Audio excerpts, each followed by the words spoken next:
Princesa, você veio? Que veio, princesinha? E sim, você também. Vai?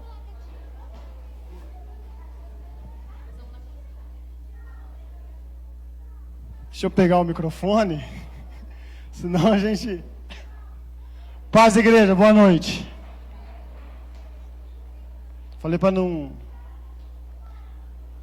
Amém. Antes eu queria que... Muda a câmera para a igreja toda.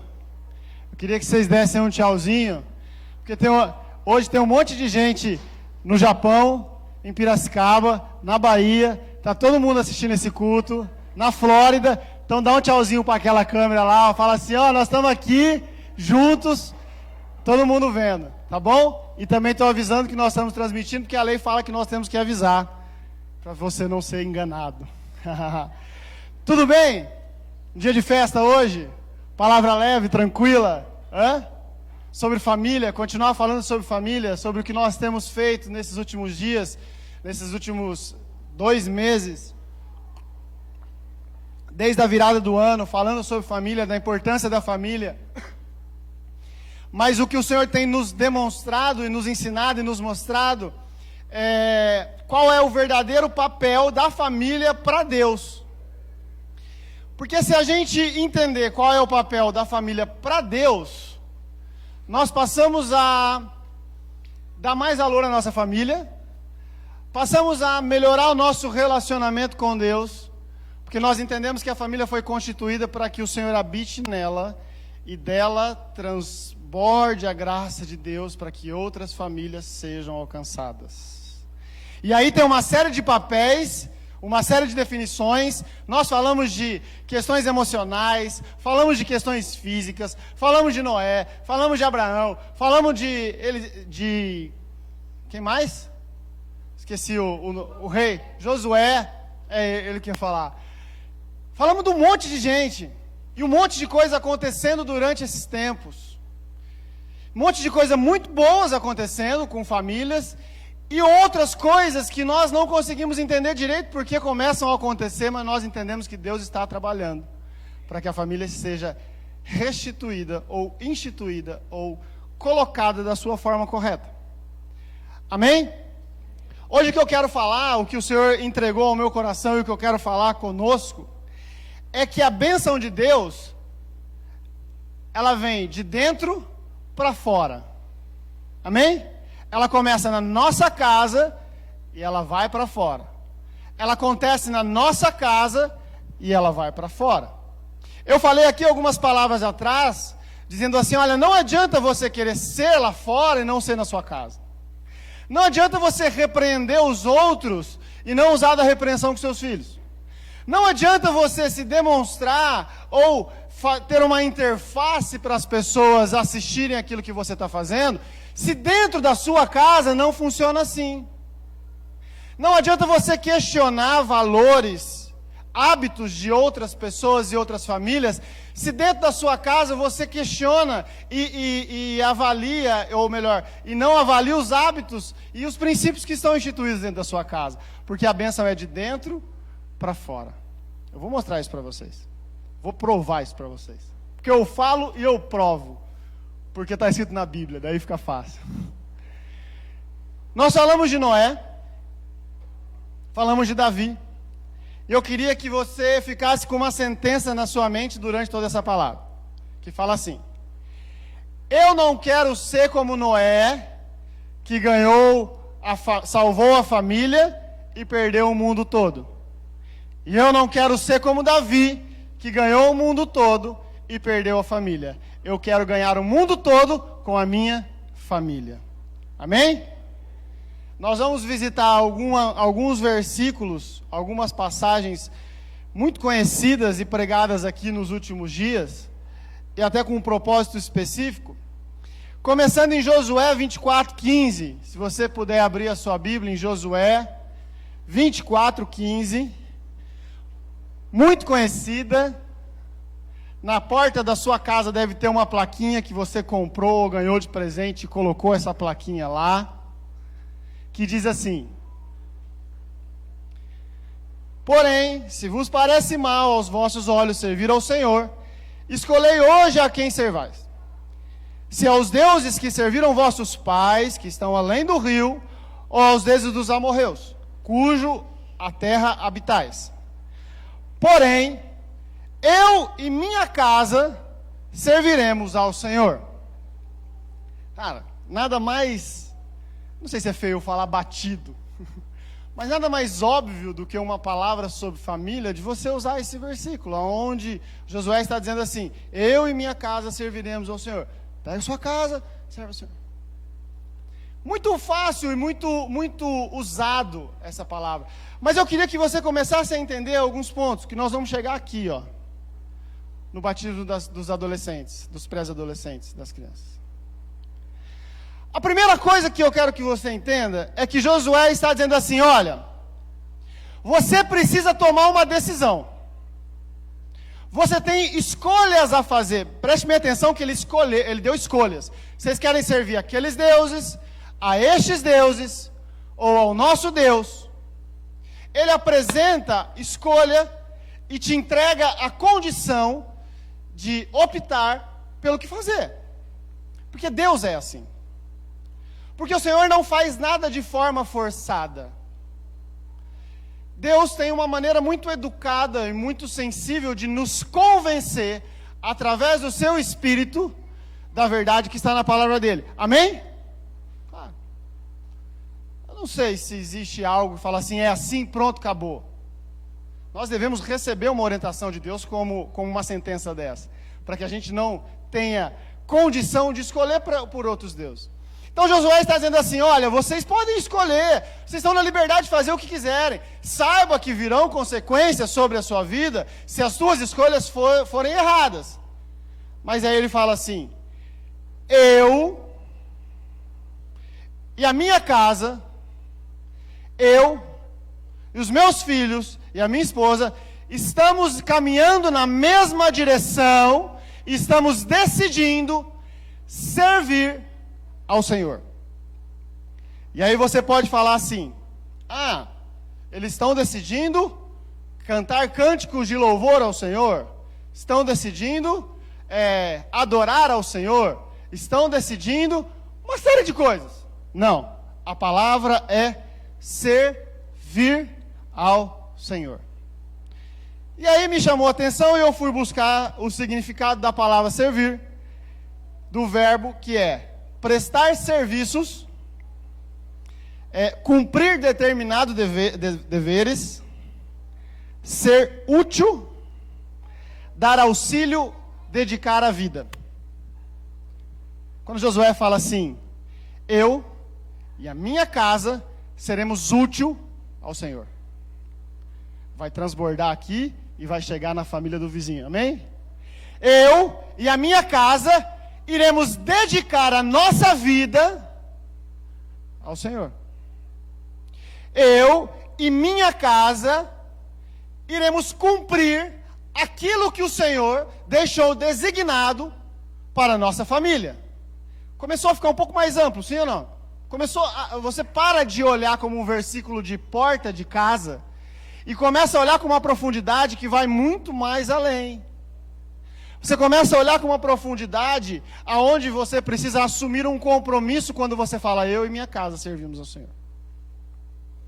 E 2 pontos nessa sentença chamam a atenção. Mas antes eu quero falar o seguinte: houve uma decisão tomada por Josué dizendo: a partir desse momento nós iremos trabalhar, estruturar, desenvolver, aparar, podar, ajeitar, arrumar, fazer com que funcione, que a nossa família viva para servir ao Senhor.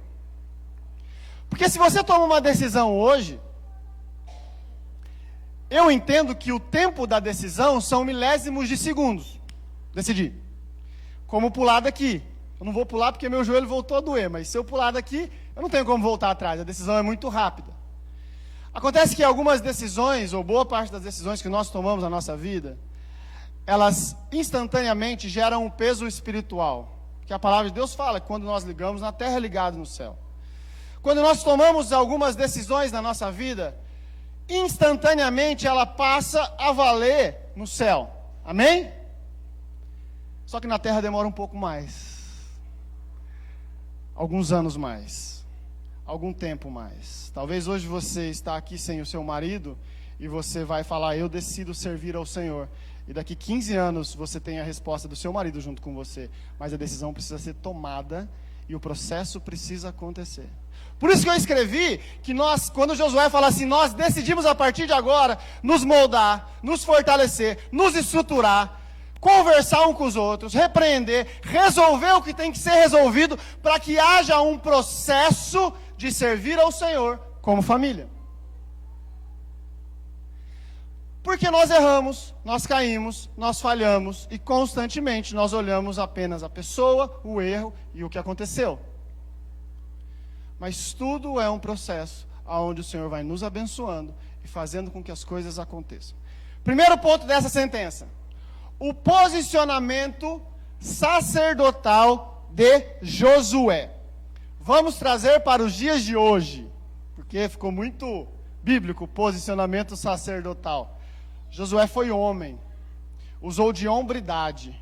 Josué tomou a frente de uma situação e falou assim: aqui na minha casa, eu sirvo ao Senhor e a minha família junto comigo. Homem, você precisa se levantar e tomar uma decisão. Eu não estou dizendo de autoritarismo, não estou dizendo de enfiar algo goela abaixo, não estou dizendo para você sobrepor a sua voz, eu estou dizendo para você se submeter à vontade de Deus. É completamente diferente de você gritar com a sua esposa, gritar com os seus filhos para que eles façam aquilo que você quer. É um passo atrás. Eu me submeto a Deus. Como sacerdote, as coisas começam a fluir dentro da minha casa. Deu para entender? Ah, pastor, mas meu marido jamais vai fazer isso. Faça você. Se coloque diante de Deus dizendo: Senhor, eu quero que a minha casa sirva, que a minha casa esteja sendo útil.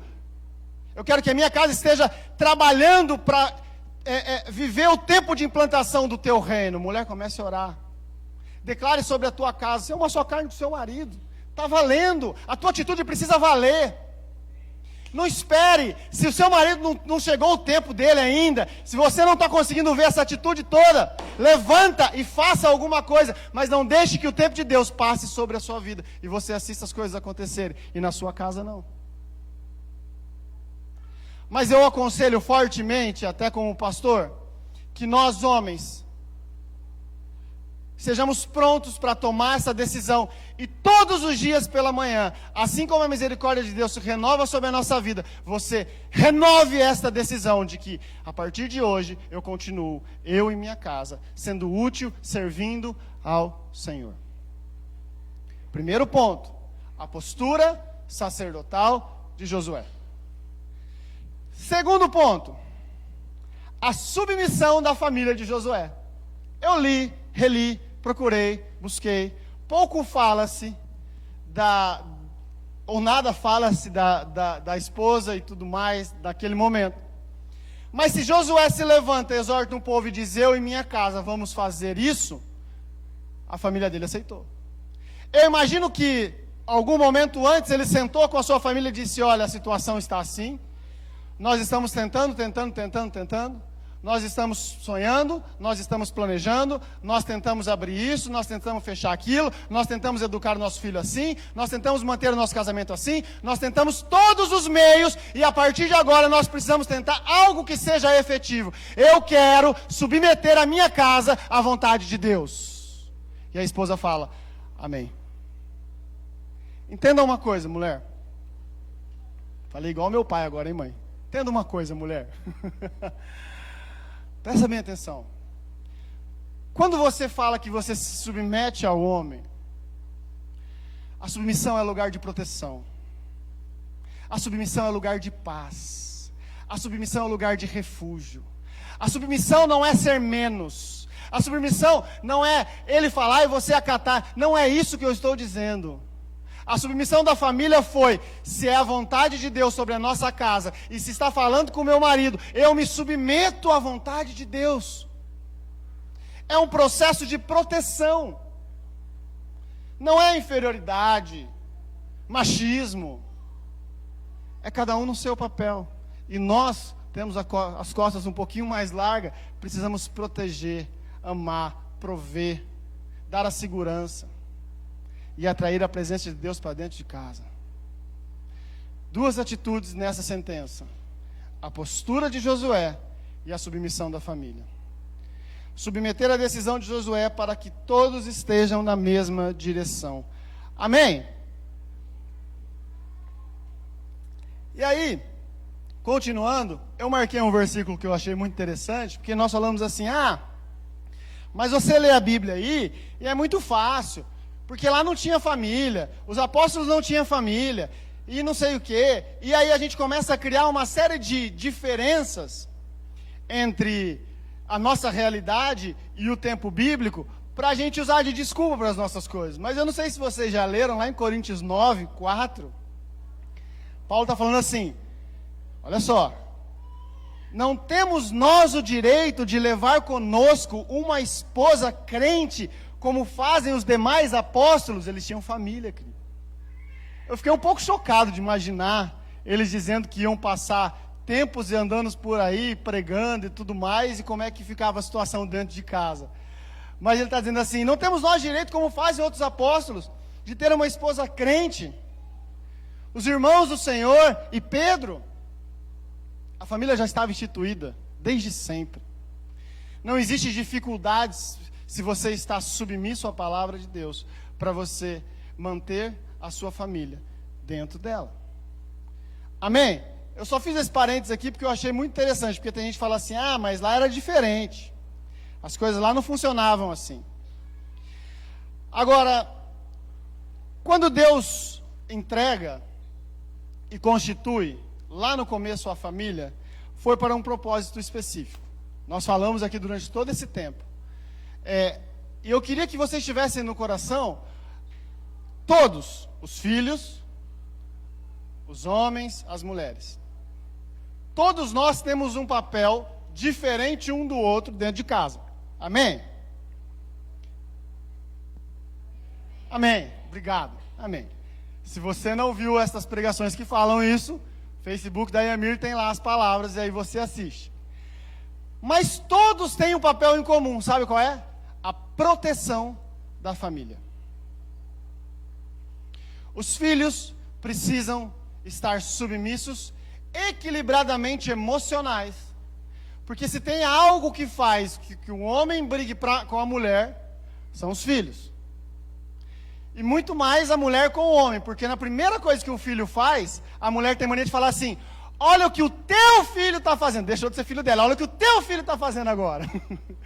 Você já foi estudar com o teu filho? Dá vontade de falar: é nosso filho, porque nós não fizemos eles separados. Mas os filhos precisam entender que assumindo o seu papel, gera equilíbrio e protege a família. Da mesma forma o homem e da mesma forma a mulher. Porque a família precisa existir para que a glória de Deus esteja sobre ela, para que seja de dentro para fora. Vamos chegar lá. Amém? Então vamos lá. Deus trabalha de forma sucessiva através das famílias. A instituição das famílias tem como papel perpetuar entre as gerações a sua palavra.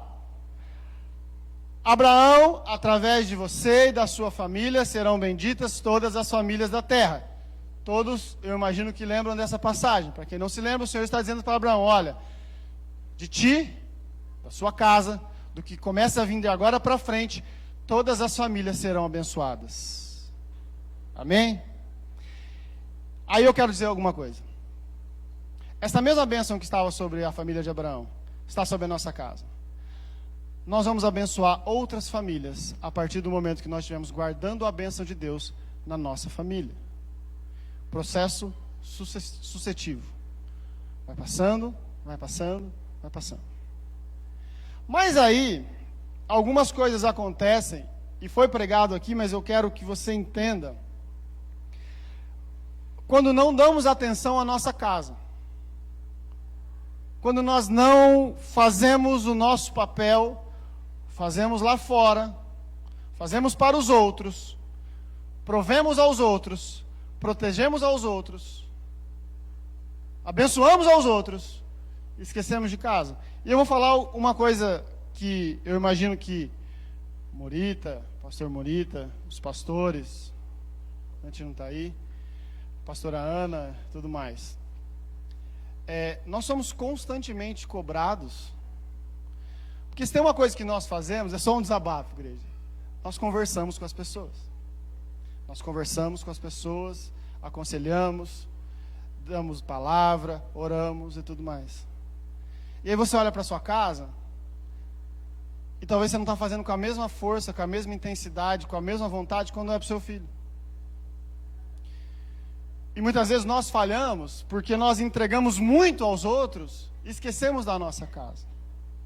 E aí eu estendo para toda a igreja. Quando nós damos muita atenção, muito tempo, fazemos muitas coisas aos outros e esquecemos da nossa casa. Olha o que aconteceu. Lá em 2 Reis 21, não precisa ler, que essa história foi pregada há 2 ou 3 domingos atrás, mas eu quero pontuar aqui. O rei Ezequias foi o rei, um dos reis mais notáveis de Judá, promoveu uma reforma religiosa em Judá, lutou para eliminar a idolatria do povo, reabriu e purificou o templo de Jerusalém. Eu listei algumas coisas. E tratou de fazer com que a verdadeira adoração ao Senhor fosse restabelecida. Essas foram algumas coisas que o rei Ezequias fez durante os seus 29 anos de reinado. Sabe o que o filho dele fez depois? Destruiu tudo isso. Acabou com tudo isso. Fez completamente o contrário do que o pai havia estabelecido. E um pouco antes dos fatos, o profeta chega até Ezequias e fala assim, assim diz o Senhor, põe a tua casa em ordem, pois você vai morrer e não se recuperará. Todo mundo lembra dessa pregação dos dias atrás?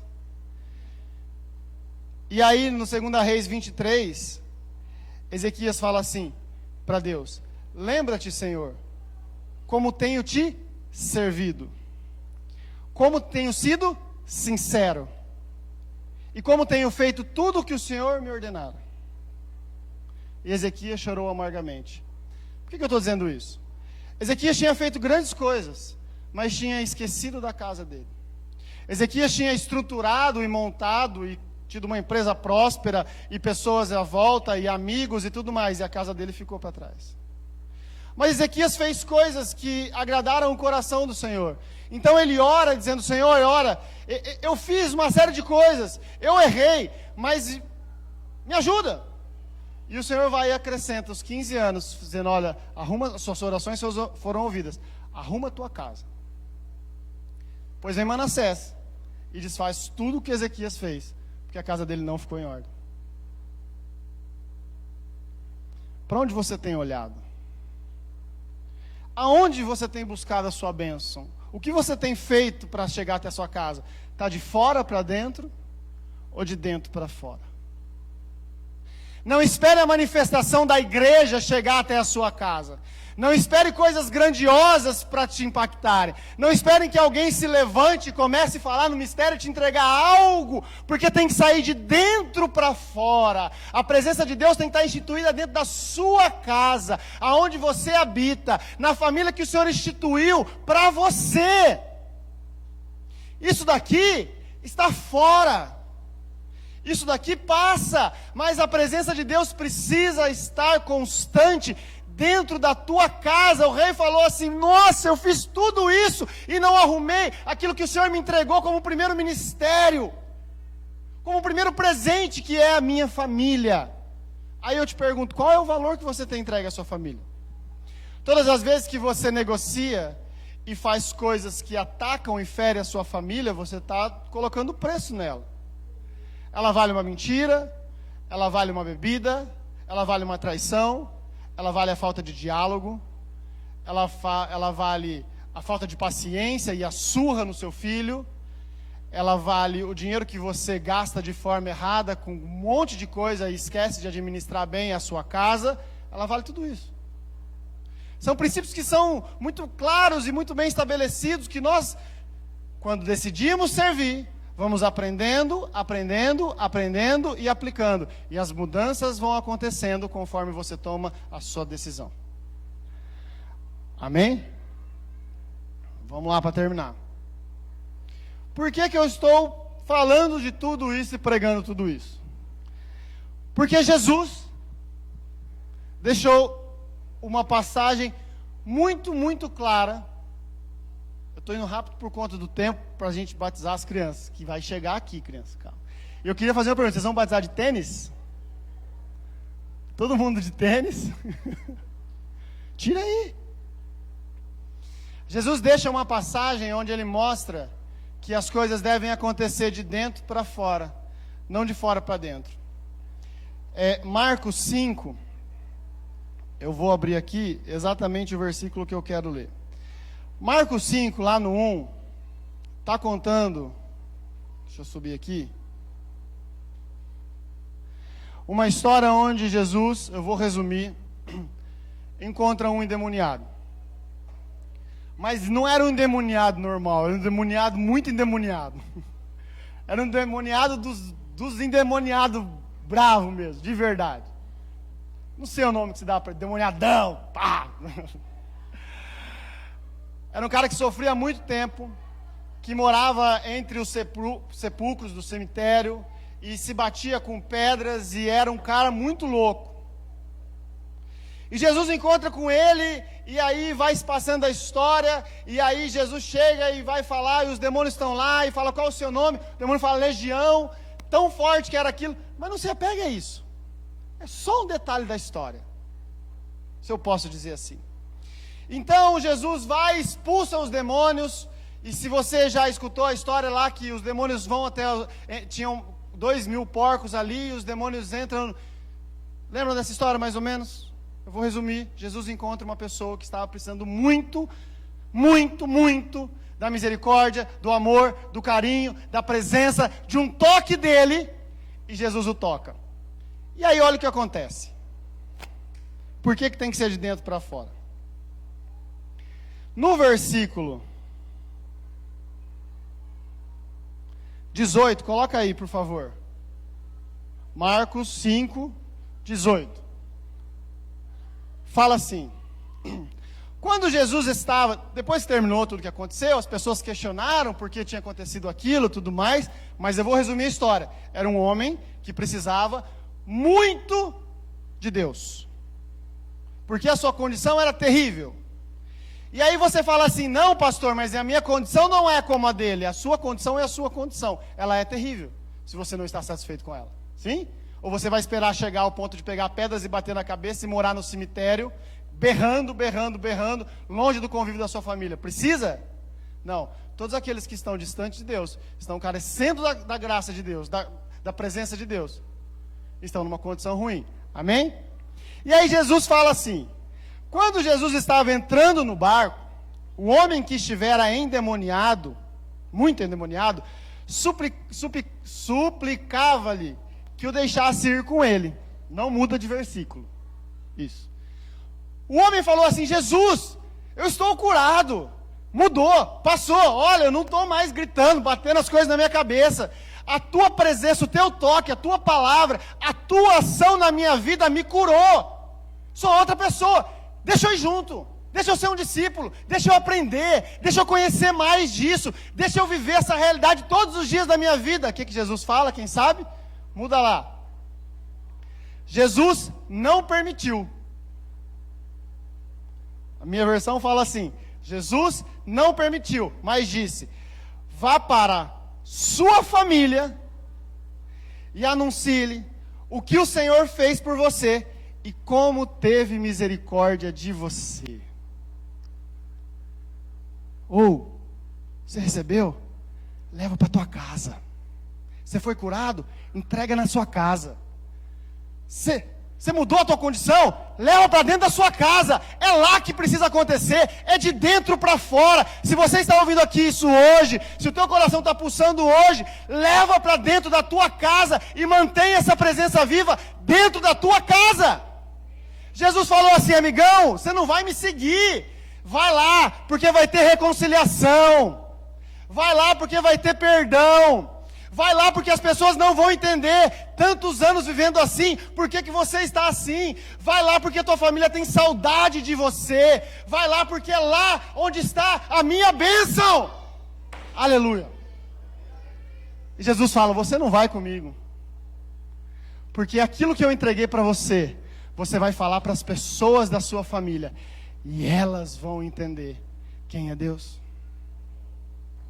Quantos aqui já receberam algo como isso? Eu. E eu tenho que levar para os meus filhos. E eu tenho que levar para a minha casa. E eu preciso manter a minha casa servindo ao Senhor.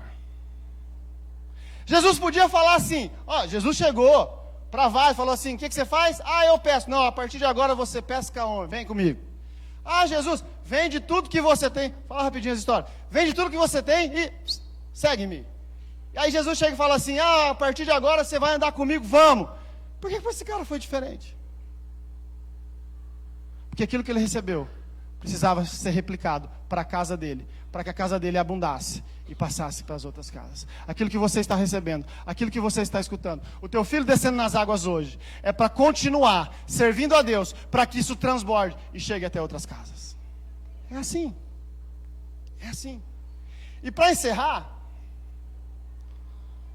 eu vou contar uma história de uma maneira um pouquinho diferente.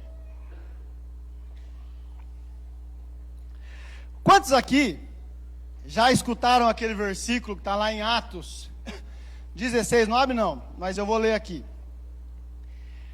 Atos 16, eu acho que é o 28, 29, que fala assim: crê no Senhor Jesus Cristo e será salvo tu e a tua casa. Quem já ouviu? Todo mundo já ouviu? Pastora Mercedes já ouviu? Faz assim. E aí a gente fica imaginando, nós vamos chegar aqui no batismo, tá bom? Aí a gente fica imaginando que essa é uma promessa que foi entregue num determinado momento, para você se agarrar nessa promessa e falar, eu acredito, então toda a minha casa vai ser salva, amém, glória a Deus. Eu acredito que é assim, mais ou menos assim. Vamos voltar um pouquinho? Essa história lá em Atos 16 está passando durante o momento em que Paulo e Silas estão presos. Sim? E em determinado momento durante a noite, eles lá cantando e louvando e tudo mais, a prisão se quebra toda, se abre toda, e eles podem fugir. Todo mundo mais ou menos lembra dessa história? Se não lembra, eu estou contando. A história é essa. Eles estavam presos e o Senhor foi lá com um grande mover enquanto eles adoravam, quebrou as paredes e todos os presos poderiam fugir. O que tem a ver com a família aí? Vamos lá. Era de responsabilidade do carcereiro a vida e a prisão dos presos, manter os presos presos ali. E se você ler, olha só, Atos 16, 27... E acordando o carcereiro, vendo abertas as portas da prisão, tirou a espada e quis se matar. Porque a responsabilidade de todos aqueles presos tinha acabado de cair sobre a vida daquele carcereiro.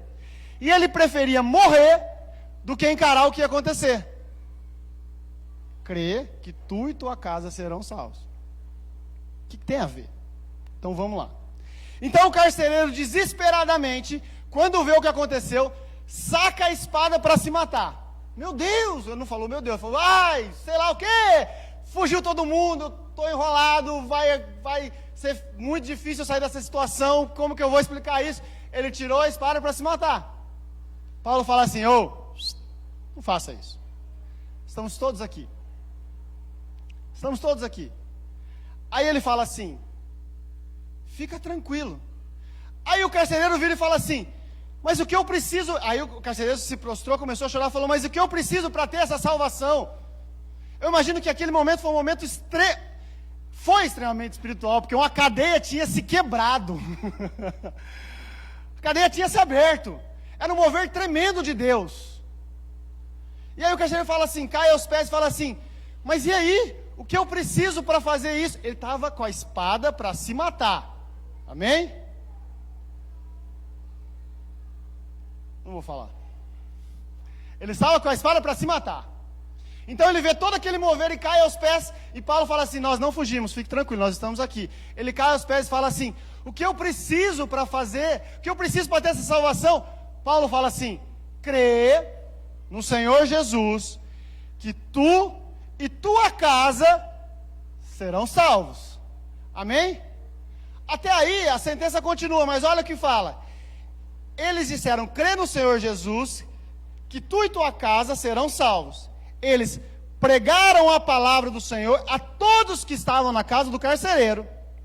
Tomando consigo naquela mesma noite, lavou-lhe os vergões, limpou eles, e foi batizando todos da família.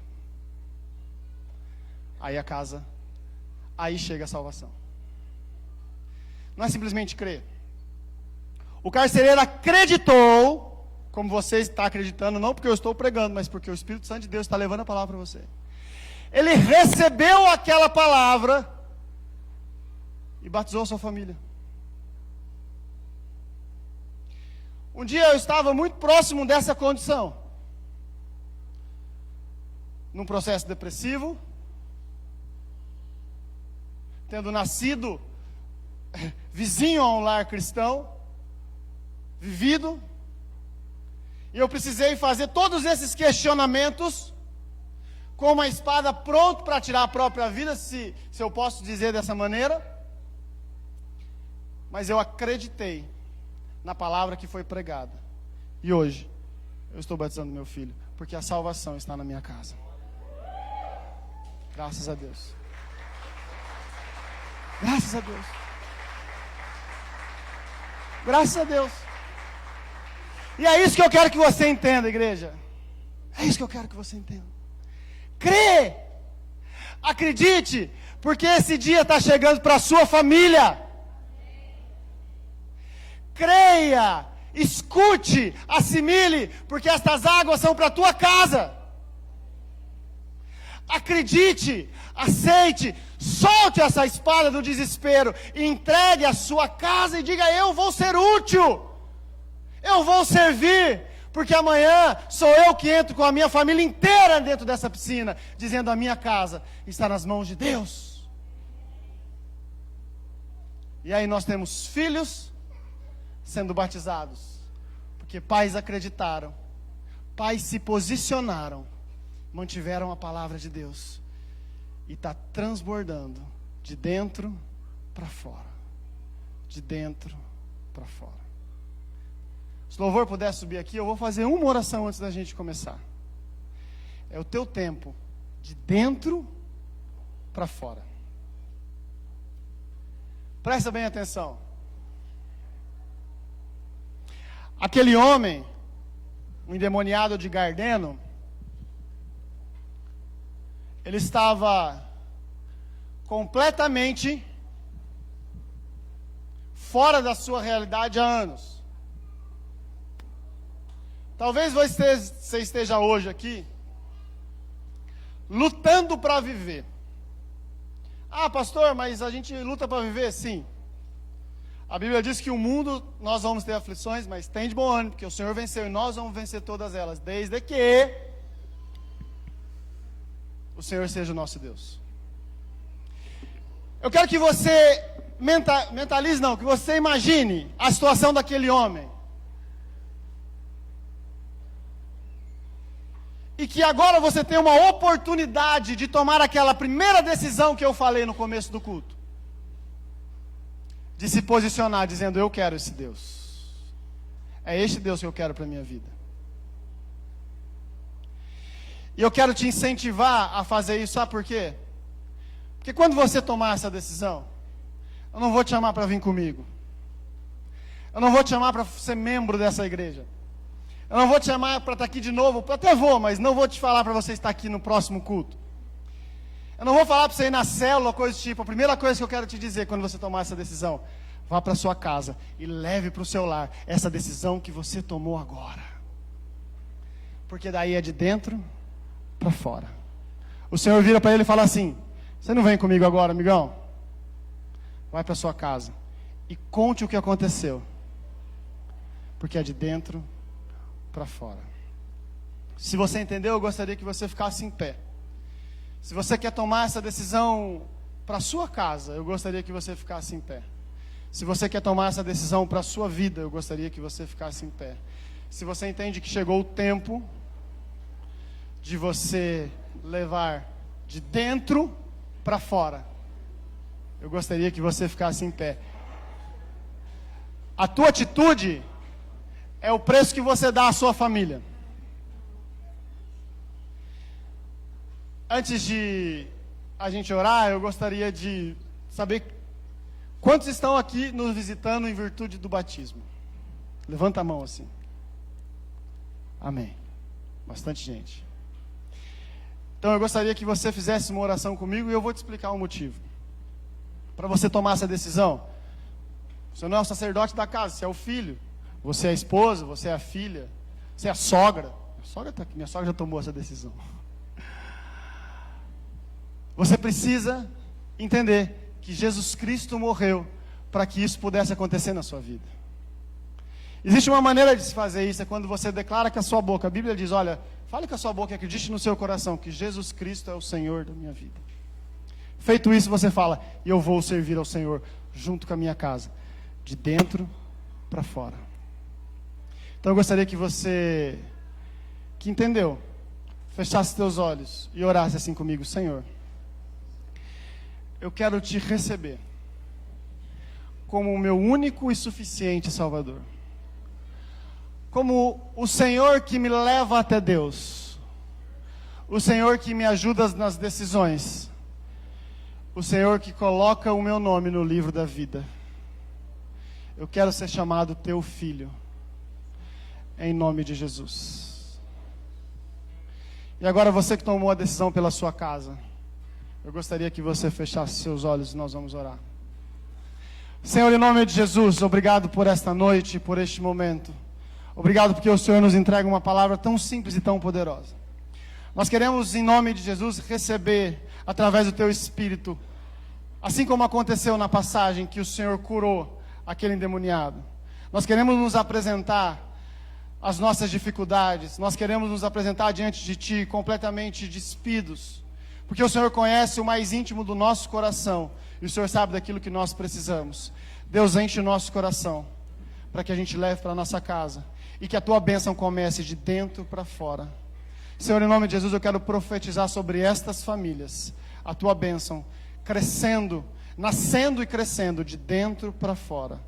Essas famílias benditas do Senhor, estas casas aqui representadas, é o lugar da Tua habitação, onde a Tua paz está, em nome de Jesus. Amém? Amém mesmo? Amém. De dentro para fora? Hã?